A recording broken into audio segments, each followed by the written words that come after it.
ma pleine entrée dans le salut éternel dans les cieux ne me sera donnée que si je persévère dans la foi et dans l'obéissance jusqu'au bout.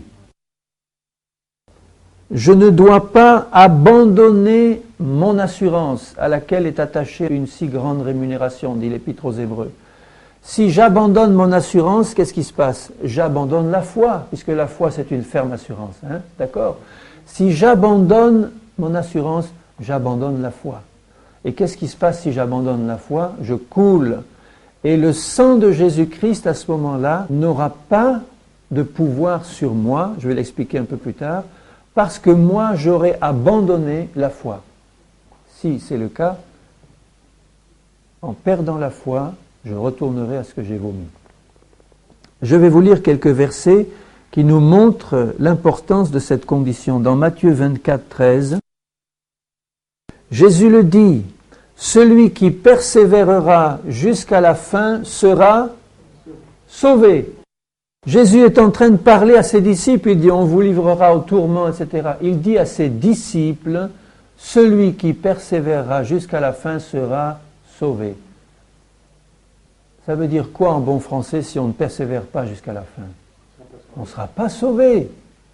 Sinon Jésus ne prendrait pas la peine de le dire. Celui qui persévérera jusqu'à la fin sera sauvé. Dans Luc 21, 19, Jésus encore dit à ses disciples, « Par votre persévérance, vous sauverez quoi? Vos âmes. » Il ne parle pas du corps. Il dit par votre persévérance, il ne parle même plus de son œuvre à la croix. Pour lui, il sait qu'il va l'accomplir, que c'est uniquement par son œuvre à la croix qu'on est sauvé. Mais ma foi qu'il me donne en plus va me permettre de persévérer jusqu'au bout. Et il me dit là, par ta persévérance, tu sauveras ton âme. C'est lui qui a sauvé mon âme. Mais c'est par ma persévérance que j'entrerai dans ce salut. Ça ne peut pas être plus clair. Dans Romains 2, 7, verset 6 d'abord. Dieu rendra à chacun selon ses œuvres, réservant la vie éternelle à ceux qui, par la persévérance à bien faire, recherchent l'honneur, la gloire et l'immortalité. Quand nous sommes disciples de Jésus, c'est ça que nous cherchons, l'honneur, la gloire et l'immortalité du salut. Mais, il le dit, Dieu réserve tout cela à ceux qui, la vie éternelle, il dit, il réserve la vie éternelle à ceux qui, par la persévérance à bien faire, ce n'est pas les bonnes œuvres, bien faire, c'est persévérer à rester dans la foi et dans l'obéissance. Et si je reste dans cette persévérance, la vie éternelle m'est pleinement assurée. Dans 2 Timothée 2, 12, « Si nous persévérons, nous régnerons aussi avec lui.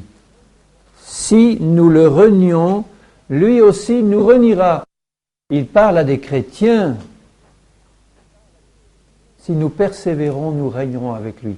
Si nous le renions, est-ce qu'à ce moment-là, Jésus dit « Mais t'inquiète pas, le salut que je t'ai acquis et que tu as confessé dès ta conversion, c'est bon pour toi, rien ne peut plus t'arriver. » Il dit, si nous le renions, donc c'est possible qu'un disciple renie le Seigneur, c'est arrivé, ça arrive encore malheureusement, si nous le renions, lui aussi nous reniera. Si Jésus renie quelqu'un qui avait d'abord accepté Jésus comme sauveur, ça veut dire que son entrée dans le ciel n'est plus assurée. Dans Hébreux 6, versets 11 et 12, « Nous désirons que chacun de vous, chrétiens, il nous parle donc, que chacun de vous montre le même zèle pour conserver jusqu'à la fin une pleine espérance. » Et la pleine espérance, c'est celle qui s'appuie sur la foi. « En sorte que vous ne vous relâchiez pas et que vous imitiez ceux qui, par la foi et la persévérance dans la foi, héritent les promesses. » Et notamment la promesse de la vie éternelle. Je l'ai reçue, la vie éternelle, dès le premier jour de ma conversion. Mais Jésus me dit, tu dois persévérer si tu veux hériter pleinement ça, le voir de tes yeux et y entrer, tu dois persévérer jusqu'au bout. Il nous dit ce qui arrive à ceux qui n'ont pas persévéré dans Hébreux 6, verset 12, en sorte que vous ne vous relâchiez pas. Donc la condition, Si on se relâche, c'est qu'on ne va pas pouvoir imiter ceux qui héritent les promesses par la foi et la persévérance. Maintenant, le Seigneur nous dit, si tu es né de nouveau, tu reçois la vie éternelle. Et 1 Jean nous dit, dans 1 Jean 3, verset 9, quiconque est né de Dieu, c'est celui qui est né de nouveau, quiconque est né de Dieu ne pratique pas le péché, parce que la semence de Dieu demeure en lui, et il ne peut pécher parce qu'il est né de Dieu. C'est par là que se font reconnaître les enfants de Dieu et les enfants du diable. Alors ce n'est pas une impossibilité absolue. Il est toujours possible qu'on pêche, et ça nous arrive de pécher. Mais ce qu'il dit là, il explique dans la première partie de ce que j'ai lu, quiconque est né de Dieu ne pratique plus le péché. Ça veut dire qu'il ne retombe plus de manière permanente dans les mêmes péchés pour y rester. Ça, c'est la marque de ceux qui se sont vraiment repentis. Ça ne veut pas dire que, notamment au début de la vie chrétienne, vous savez ce que c'est au début de la vie chrétienne, on n'a pas encore tout compris, on n'a pas encore tout reçu, on ne sait pas encore bien les choses, on a besoin de renouveler ses pensées, etc. On a besoin de recevoir l'enseignement de la parole, donc on a des hauts et des bas, on a des faiblesses et même après. Mais il nous dit là, en tout cas, si tu es né de Dieu, tu as reçu dans ton cœur une vie qui te fait dégoûter, haïr le péché. Et si tu pêches, tu es profondément attristé, tu ne peux plus supporter ça, tu ne pratiques plus le péché. C'est ça qui te fait reconnaître comme enfant de Dieu. Mais on peut pécher par faiblesse de la chair, parce qu'on n'est pas encore bien fort. C'est toujours possible, ça. Alors, ça ne veut pas dire que quand un chrétien naît de nouveau, il commet un péché par faiblesse, qu'il perd aussitôt son salut. Ça, c'est de l'enfantillage de dire ça. On ne va pas avoir son salut quand on confesse Jésus. Au premier péché, on le perd. On demande pardon, on retrouve le salut. On refait un péché, on perd son salut. C'est pas ça du tout que la Bible enseigne. Donc il ne faut pas faire dire à la Bible ce qu'elle ne dit pas. Quand on pêche en tant qu'enfant de Dieu, on commence par perdre la communion avec Dieu. Elle est coupée parce qu'on a attristé le Saint-Esprit. Et c'est pour cela que immédiatement le Saint-Esprit veut nous convaincre en tant qu'enfants de Dieu qu'on a péché, pour qu'on puisse confesser ses péchés au Seigneur, demander pardon, recevoir le pardon, être lavé par le sang de Jésus et repartir sur le bon chemin qui monte jusqu'à la vie éternelle. Vous voyez, c'est ça que Dieu veut. On ne pratique pas le péché, on peut pécher par faiblesse, mais immédiatement le Saint-Esprit nous pousse à nous repentir, c'est-à-dire confesser son péché, demander pardon, recevoir le pardon, être lavé dans le sang de Jésus, retrouver la communion avec Dieu et repartir. Repartir, repartir. Aussi souvent qu'il est nécessaire de le faire, confessons nos péchés, recevons le pardon de Dieu et avançons sur ce chemin. Le problème, par exemple, de Simon, je vais vous lire un cas où il est montré ce que quelqu'un a fait après avoir été converti dans Acte 8. Et c'est important parce que il ne s'agit pas simplement de confesser son péché en disant à Dieu, Seigneur, je reconnais que j'ai péché. C'est pas suffisant, je reconnais que j'ai péché. Mais il faut que je prie immédiatement pour recevoir le pardon de Dieu. Ça va ensemble. Dans Acte 8, Simon était un magicien, mais il a écouté l'évangile et il est dit au verset 13, Acte 8, 13, Simon lui-même crut et après avoir été baptisé, il ne quittait plus Philippe et voyait avec étonnement les miracles et les grands prodiges qui s'opéraient. Jésus a dit que pour devenir son disciple, il faut faire deux choses. Si tu crois au Seigneur Jésus et si tu es baptisé, tu seras sauvé. Crois et sois baptisé. Il le dit dans Marc 16. Si tu veux la vie éternelle, tu crois et tu reçois le baptême. Donc là, Simon avait rempli les deux conditions qui pouvaient faire de lui un chrétien. Simon crut et il fut baptisé. Il est devenu disciple de Jésus. Mais tout de suite après, il commet un gros péché. Tous les péchés sont des péchés qui sont désagréables au Seigneur, mais il y en a qui sont particulièrement attristants pour le Seigneur. Et là, le péché que Simon commet, c'est qu'il veut acheter à prix d'argent le pouvoir de faire descendre le Saint-Esprit en imposant les mains à ceux qui le demandaient. Ça, c'est quelque chose d'horrible, parce que ça prouve qu'il n'avait rien compris à la grâce de Dieu. Rien ne s'achète avec Dieu, tout est un don gratuit. Et il avait donc le cœur tordu, bien qu'il fût disciple de Jésus. Il avait encore le cœur tordu. Alors regardez ce que Pierre lui dit au verset 20. Mais Pierre lui dit « Que ton argent périsse avec toi, puisque tu as cru que le don de Dieu s'acquérait à prix d'argent. » Il n'a pas compris la grâce de Dieu, lui. Pourtant, il était disciple. « Il n'y a pour toi ni part ni lot dans cette affaire, car ton cœur n'est pas droit devant Dieu. » Est-ce qu'il lui dit « Contente-toi de confesser ton péché, ça suffit, puisque Jésus a tout pardonné, tu l'as accepté comme sauveur, maintenant tous tes péchés sont automatiquement pardonnés. » Non, il lui dit « Repens-toi de ta méchanceté et prie le Seigneur pour que la pensée de ton cœur te soit pardonnée. » C'est pas clair ça? Repens-toi et prie le Seigneur pour que tu sois pardonné. Et il était chrétien, disciple de Jésus. Et d'ailleurs, il ne s'y trompe pas, puisqu'il dit « Priez vous-même le Seigneur pour moi, pour que rien ne m'arrive de ce que vous m'avez dit. » Parce qu'il risquait gros. Ils ont prié, je suppose, c'est pas dit, mais ils ont dû prier pour lui. Et Pierre lui dit « Repens-toi et prie pour être pardonné. » Donc c'est le modèle que l'apôtre Pierre nous demande à nous de suivre. Et je suppose que si Simon l'a fait, eh bien, il a été pardonné s'il l'a fait de tout son cœur, puisque Jésus dit « Je ne remettrai pas dehors celui qui vient vers moi ». On est pardonné. Si tu confesses tes péchés, au sens où il le dit à Simon « Seigneur, j'ai péché », et si tu demandes pardon pour tes péchés, le sang de Jésus te lave et te purifie complètement. C'est merveilleux. Alléluia. C'est là qu'on peut garder l'assurance du salut.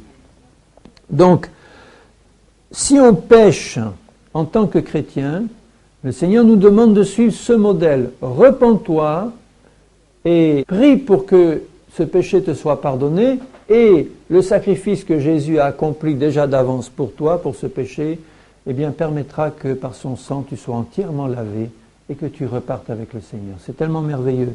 C'est ça la grâce de Dieu. C'est tellement merveilleux de pouvoir, en confessant nos péchés, en les reconnaissant et en demandant pardon, de recevoir un plein pardon et de repartir. Alléluia. Même 70 fois, 7 fois par jour. Tandis que, si on pêche en tant que chrétien, sans se repentir et sans demander pardon pour ses péchés, à ce moment-là, qu'est-ce qui se passe? On ne perd pas tout de suite son salut.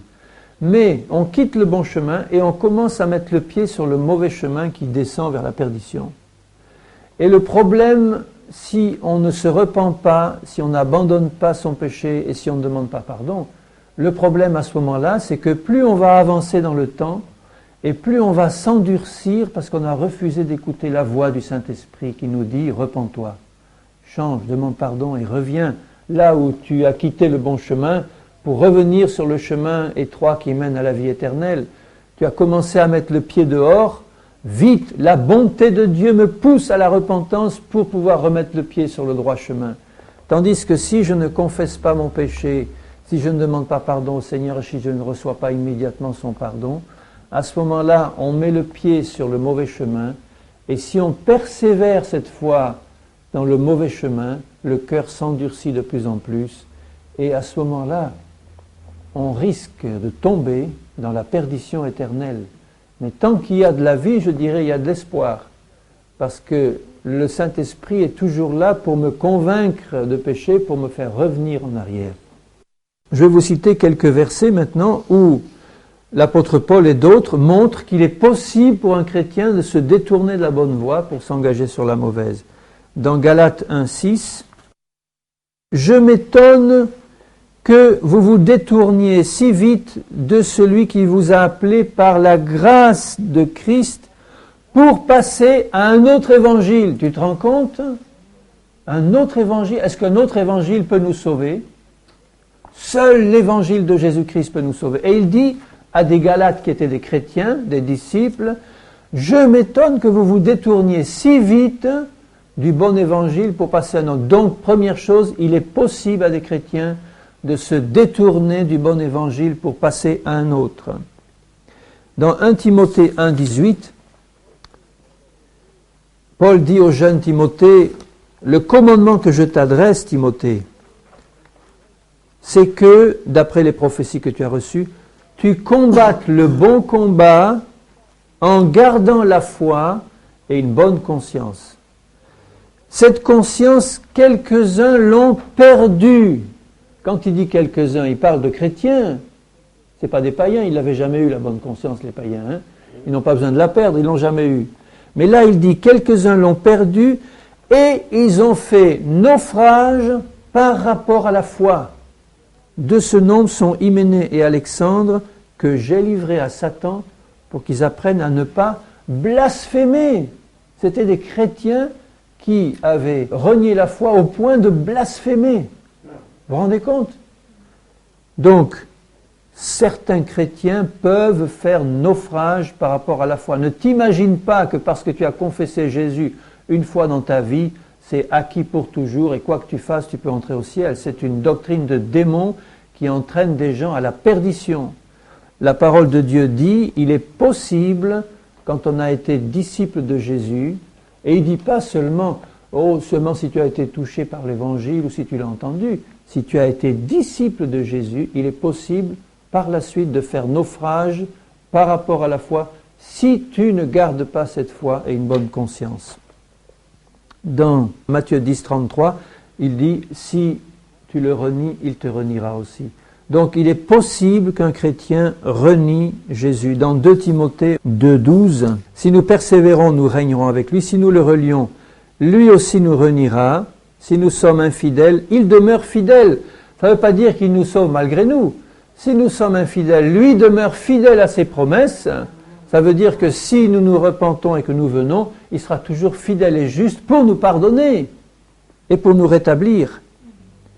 Dans Hébreux 10, 38, le juste vivra par la foi, mais s'il se retire de quoi? Se retire de la foi, il vient de parler. S'il se retire de la foi, mon âme ne prend pas plaisir en lui. Nous ne sommes pas de ceux qui se retirent pour se perdre. Il parle de perdition, bien-aimés. Et il parle à des chrétiens, mais de ceux qui ont la foi pour sauver leur âme par leur persévérance et par la foi.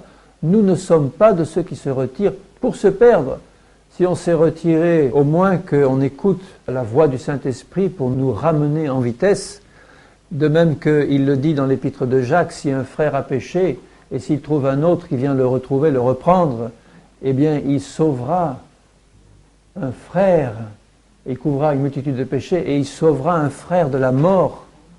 Et c'était un frère, un chrétien. Il dit aussi dans Romains 8, 13, si vous vivez selon la chair, vous mourrez.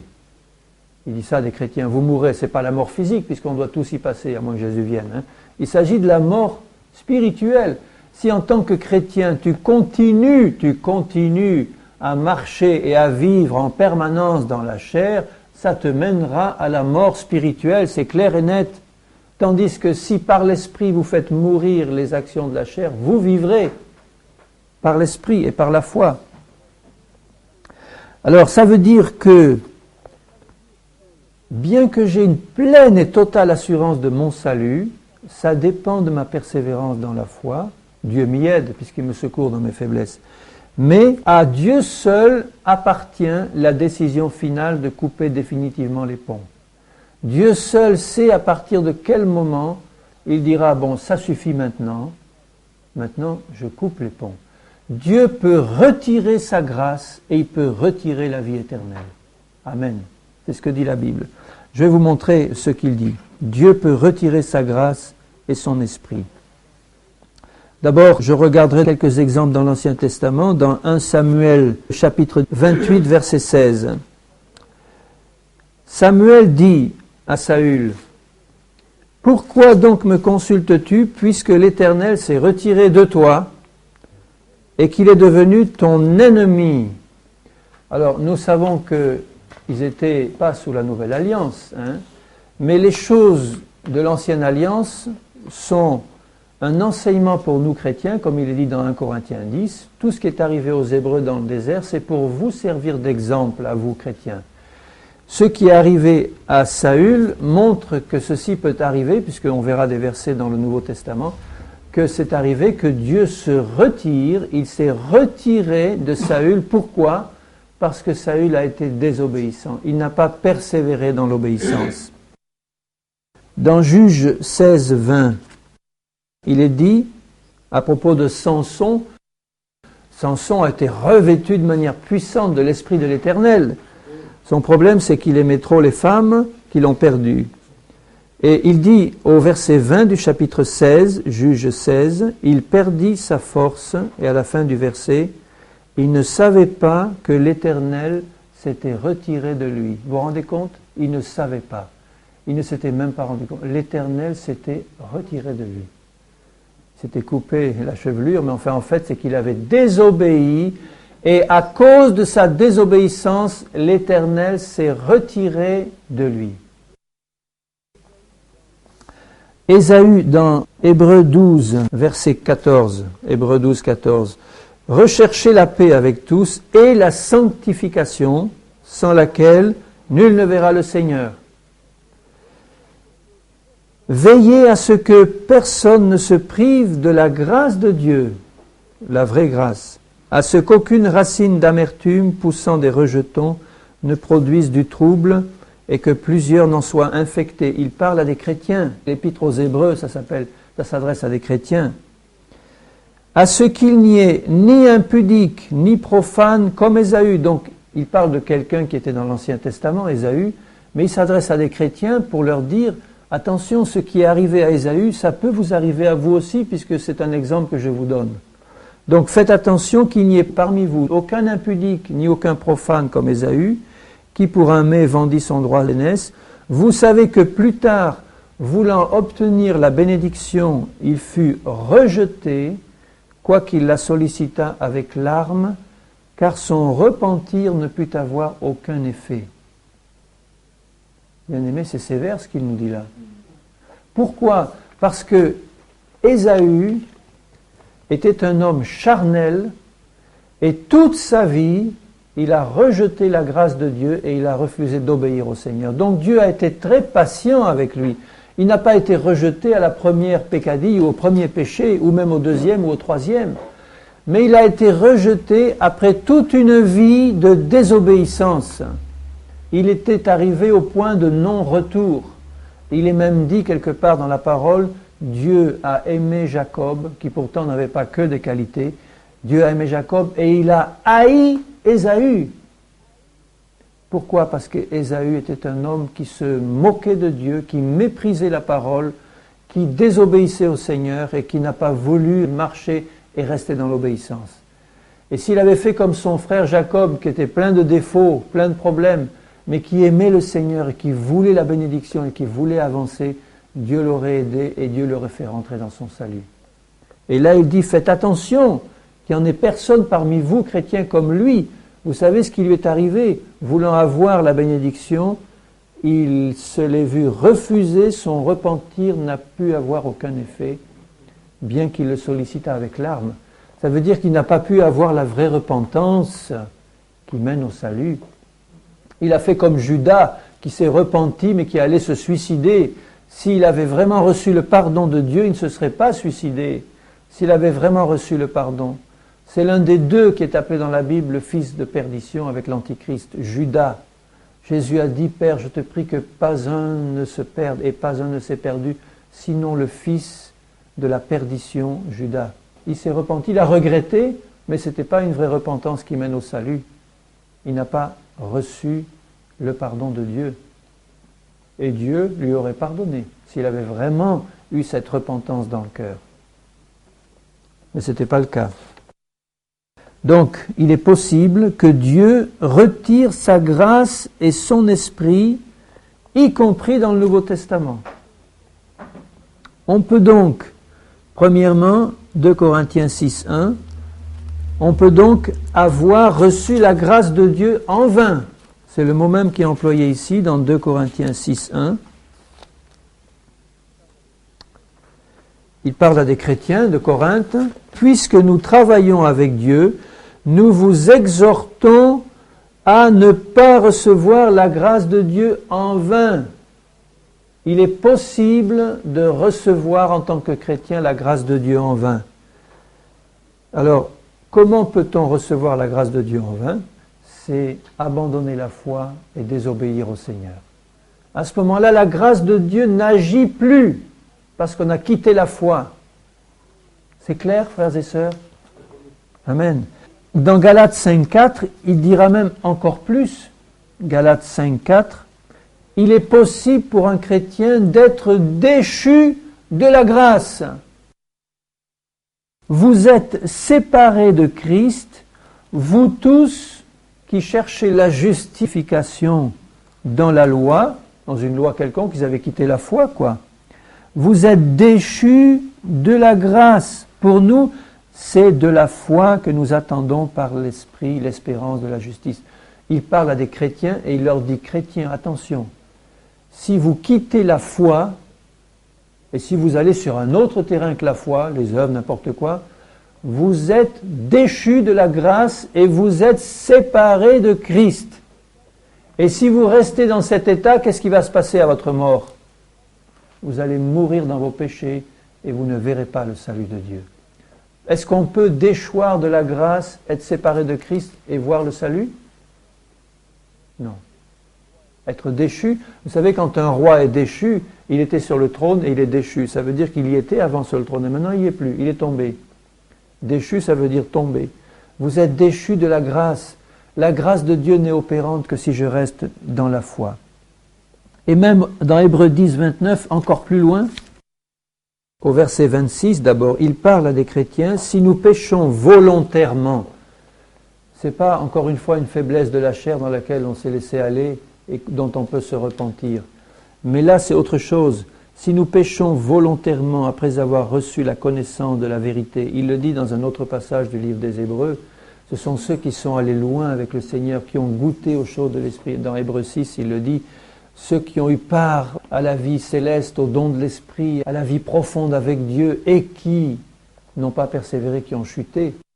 À ce moment-là, il est impossible qu'ils soient de nouveau amenés à la repentance. Et ici, il dit, si nous péchons volontairement après avoir reçu la connaissance de la vérité, il ne reste plus de sacrifice pour le péché, mais une attente terrible du jugement et l'ardeur d'un feu qui dévorera les rebelles. Il dit nous, il ne dit pas eux, ceux du monde de l'extérieur. Il parle à des chrétiens et il dit si nous, chrétiens, nous péchons volontairement, et si on y reste là-dedans, bien sûr, si on ne se repent pas, à ce moment-là, il ne reste plus qu'une attente terrible du jugement. Alors ceux qui disent, mais t'inquiète pas, tu as accepté Jésus une fois pour toutes, maintenant tu peux faire n'importe quoi, tu es toujours sous la grâce de Dieu, hein, et ça, c'est directement contredit par ce qui est écrit là. Et il dit, celui qui a violé la loi de Moïse meurt sans miséricorde. Verset 29. De quel pire châtiment pensez-vous que sera jugé digne celui qui aura foulé aux pieds le Fils de Dieu, qui aura tenu pour profane le sang de l'alliance par lequel il a été sanctifié, il parle bien de chrétiens, qui a été sanctifié par le sang de l'alliance, sanctifié c'est pas rien, c'est justifié, lavé, pardonné de tous ses péchés, et qui aura outragé l'esprit de la grâce. Donc il ne s'agit pas simplement là de recevoir la grâce de Dieu en vain ou d'être déchu de la grâce, c'est quelqu'un qui a outragé l'esprit de la grâce en foulant aux pieds le sang de l'alliance et le Fils de Dieu. C'est une chose terrible que de tomber entre les mains du Dieu vivant. J'ai compté que dans toute la Bible, il y a près de 250 fois écrit des versets qui commencent par « si du moins, pourvu que, si vous faites cela ou si nous faisons cela ». 250 fois où la Bible dit « si vous faites cela, moi Dieu je ferai cela ». Et en particulier à propos du salut. Pourvu que, si du moins, alors je ne vais pas relever les 250 versets, mais j'en ai choisi juste quelques-uns, et ils sont tous dans le Nouveau Testament, pour vous montrer qu'il ne s'agit pas des choses de l'Ancienne Alliance. mais des choses de la nouvelle alliance, et uniquement des choses qui se rapportent au salut. Parce que je voudrais que ce soit clair dans votre esprit, à la fois l'assurance d'un salut complet, et ce qui peut nous arriver si nous abandonnons cette assurance, pour que nous marchions dans la crainte réelle de Dieu. Pas la frousse, mais la crainte du Seigneur. Dans 1 Corinthiens 9, 27, Paul dit « Je traite durement mon corps et je le tiens assujetti, de peur d'être moi-même rejeté après avoir prêché aux autres. » Le grand apôtre Paul, il dit ça. Il parle d'être rejeté par Dieu, comme Dieu a rejeté Saül, comme Dieu a rejeté Ésaü. Il dit « Je traite durement mon corps » parce qu'il sait que c'est son corps qui risque de le faire pécher, ses yeux, son regard, sa chair. Je traite durement et je le tiens soumis à la loi de l'esprit, de peur d'être rejeté. Dans 1 Corinthiens 15, verset 2, il dit ceci, au verset 1 d'abord, « Je vous rappelle, frères, l'évangile que je vous ai annoncé, que vous avez reçu, dans lequel vous avez persévéré, et par lequel vous êtes sauvés, si vous le retenez tel que je vous l'ai annoncé. Autrement, vous auriez cru en vain. » C'est pas clair ça? Il le dit, vous avez été sauvés par l'évangile que je vous ai annoncé, mais attention, à condition que vous le reteniez jusqu'à la fin, tel que je vous l'ai annoncé. Si donc tu passes à un autre évangile, tu reçois la perdition. Dans 2 Corinthiens 5, 3, tout ça c'est à des chrétiens qu'il dit. Au verset 2, 2 Corinthiens 5, 2, « Nous gémissons dans cette tente », c'est le corps, hein, « nous gémissons, désirant revêtir notre domicile céleste. Si du moins, encore un si du moins, nous sommes trouvés vêtus et non pas nus, vêtus de la justice des saints. » Nu, ça veut dire qu'on n'a plus aucune justice dessus, puisque le vêtement blanc, c'est la justice des saints. Si du moins, nous sommes trouvés par Dieu vêtus de sa justice et pas nus. Dans Colossiens 1, 23, d'abord 21, 22, « Et vous, c'est les chrétiens de Colosse, qui étiez autrefois étrangers et ennemis par vos pensées et par vos mauvaises œuvres, il vous a maintenant réconciliés par sa mort dans le corps de sa chair, pour vous faire paraître devant lui saint, irrépréhensible et sans reproche, si du moins vous demeurez fondés et inébranlables dans la foi, sans vous détourner de l'espérance de l'évangile que vous avez entendu. » Ça veut dire que si tu ne le fais pas, bien-aimé, tu n'entreras pas dans le salut. Le si du moins, il ne faut pas l'enlever de la parole de Dieu. Si du moins, ça veut dire si tu respectes du moins cette condition-là, que tu restes inébranlable dans la foi. Et la foi, c'est encore un don de Dieu qu'on reçoit par sa grâce. Mais il faut y rester dedans. Dans Hébreux 3, verset 6, Christ l'est comme fils sur sa maison. Fidèle, hein? Christ est fidèle comme fils de Dieu sur sa maison.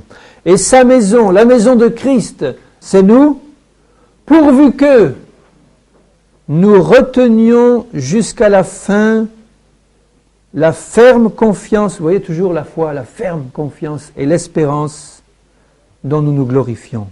C'est pourquoi le Saint-Esprit dit, si vous entendez sa voix, n'endurcissez pas vos cœurs comme au jour de la révolte. Ça veut dire que ne t'amuse pas à te révolter et à désobéir à Dieu parce que ça endurcit ton cœur. Et ne persévère pas dans la rébellion si jamais tu t'y es engagé. Parce que le si du moins t'amènera à la perte. C'est grave, c'est sérieux. Dans Hébreux 3, 14, un peu plus loin, il dit « Nous sommes devenus participants de Christ. » Amen, amen, alléluia. Je suis devenu participant de Christ. Pourvu que nous retenions fermement jusqu'à la fin l'assurance que nous avions au commencement. Il en parle encore de l'assurance de la foi. Vous voyez que tout ça, c'est pas par nos œuvres, c'est par la foi. Nous sommes sauvés par la foi, nous restons debout par la foi, nous tenons ferme par la foi et nous persévérons par la foi. Amen. Jusqu'au bout. Pourvu que nous gardions jusqu'à la fin, jusqu'au retour béni du Seigneur ou jusqu'à la mort, mais jusqu'à la fin, que je garde la foi.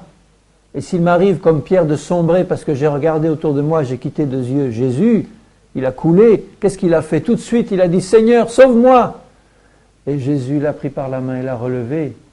Il l'a relevé parce qu'il a dit « Jésus, sauve-moi ». Il a retourné les yeux vers Jésus. Donc, garder la foi jusqu'à la fin, ça ne veut pas dire qu'on ne va jamais plus faire le moindre petit péché. Ça veut dire qu'on va immédiatement se repentir, demander pardon et se remettre en communion, reprendre la main de Jésus et continuer à avancer avec lui jusqu'au bout. Et c'est là que la grâce de Dieu agit. Parce que si nous péchons par faiblesse, immédiatement nous devons confesser notre péché, demander pardon, recevoir le pardon, se relever et repartir la main dans la main avec Jésus. Jusqu'à ce qu'on ait sur cette terre une pleine victoire sur le péché, par la foi encore, et qu'on entre pleinement dans le salut. Si du moins. Alléluia. Donc, en conclusion, j'y arrive, j'ai presque fini. On doit faire deux choses en conclusion, c'est le résumé aussi.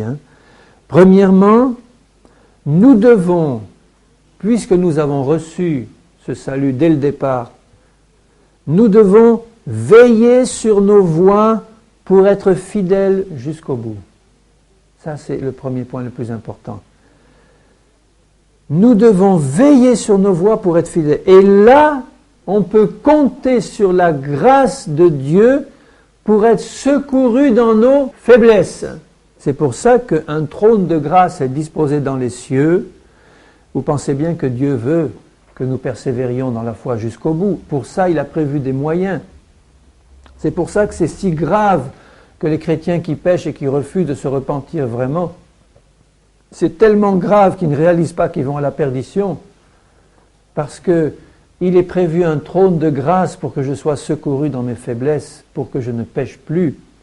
Dans Hébreux 4,16, il est dit « Approchons-nous avec assurance du trône de la grâce, afin d'obtenir miséricorde et de trouver grâce pour être secouru dans nos besoins, dans nos faiblesses.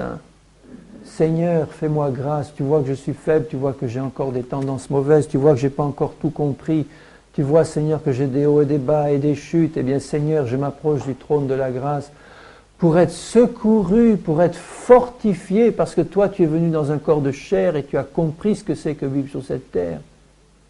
Un trône de grâce nous est disposé dans les cieux. Mais, prenons garde. C'est ça, veillons sur nos voies. Prenons garde. Je vais vous lire les versets simplement. On doit prendre garde à un certain nombre de choses pour persévérer jusqu'au bout. Dans Marc 4, 24, Jésus dit « Prenez garde à ce que vous entendez. » La foi vient de ce que l'on entend. Et l'incrédulité vient aussi de ce que l'on entend. C'est pour ça que le jugement des prédicateurs qui annoncent des fausses doctrines sera si sévère. Parce qu'ils donnent la foi ou ils donnent l'incrédulité parce qu'ils disent. Si c'est la parole de Dieu qu'ils disent, ils vont donner la foi. Si c'est de l'incrédulité qu'ils transmettent, ils vont transmettre la perdition. Donc Jésus nous dit, prenez garde à ce que vous entendez, triez, vérifiez dans la parole et faites attention parce qu'on vit dans des temps de séduction. Il dit ensuite, Marc 13, 5, prenez garde à ce que personne ne vous séduise. On vit dans des temps de séduction terribles. Satan met en avant toutes sortes de fausses doctrines pour nous séduire dans l'erreur. Et Jésus dit, prenez garde. Tu es responsable de garder ton salut que Dieu t'a donné, en prenant garde à ne pas être séduit. Et si tu gardes la parole, tu ne seras pas séduit. Pourquoi? Parce que Jésus dit en Apocalypse, si tu gardes ma parole, je te garderai de la séduction. Amen. Dans Marc 13, 9, il dit, prenez garde à vous-même. À vous-même. C'est notre ennemi numéro 1, nous-mêmes. C'est pour ça qu'il est nécessaire de comprendre que notre moi a été crucifié et qu'on doit prendre garde à tout ce qui vient de l'intérieur, nos pensées, nos sentiments, etc. Dans 1 Corinthiens 8, 9, je ne vous lis pas le verset, mais je vous dis l'idée, Paul dit, prenez garde à ne pas causer par votre liberté la perte de chrétiens dont la foi est plus faible que la vôtre. Et il dit la perte. Tu causerais la perte d'un frère par ta liberté si tu le fais pécher, toi qui es libre de manger des viandes consacrées aux idoles. Si tu le fais librement alors que devant toi tu as un chrétien qui est faible et tu vas le pousser à en manger alors qu'il n'est pas dans la foi et sa conscience va être souillée et tu vas provoquer la perte d'un frère par ta liberté. Donc il dit prends garde à ta marche et fais attention, regarde autour de toi les chrétiens qui sont faibles et fais attention de ne pas être une pierre d'achoppement par ta liberté. Et dans Hébreux 3,12 il dit enfin prends garde à ne pas avoir un cœur mauvais et incrédule. Il parle à des chrétiens, des cœurs mauvais et incrédules comme les Hébreux dans le désert, qui ont tenté Dieu par leur désobéissance et qui sont morts dans le désert. Ça c'est le premier point. Hein. Veillons sur nos voies pour être fidèles jusqu'au bout. Et le deuxième point de la conclusion, pour pouvoir ainsi conserver une pleine assurance de mon salut par la foi. Une pleine assurance est possible. Je n'ai aucune crainte de perdre mon salut, bien-aimé. J'ai la crainte de Dieu et j'ai la crainte de m'écarter du droit chemin. Parce que je sais que si je le fais, je risque gros. Mais je n'ai pas peur de perdre mon salut parce que je me confie en Dieu. Je veux lui obéir. Je veux qu'il change ma vie. Je veux qu'il change mes sentiments, mes pensées. Je veux qu'il me rende ferme et inébranlable jusqu'au bout. Il connaît le désir de mon cœur et je n'ai pas peur de perdre mon salut. On ne perd pas son salut comme on perd son portefeuille. On perd son salut si on décide de rester sur la mauvaise voie. Et dans 2 Pierre 1,11, il nous dit ceci, je vous le lis. C'est ainsi en effet que l'entrée dans le royaume éternel de notre Seigneur et Sauveur Jésus-Christ vous sera pleinement accordée.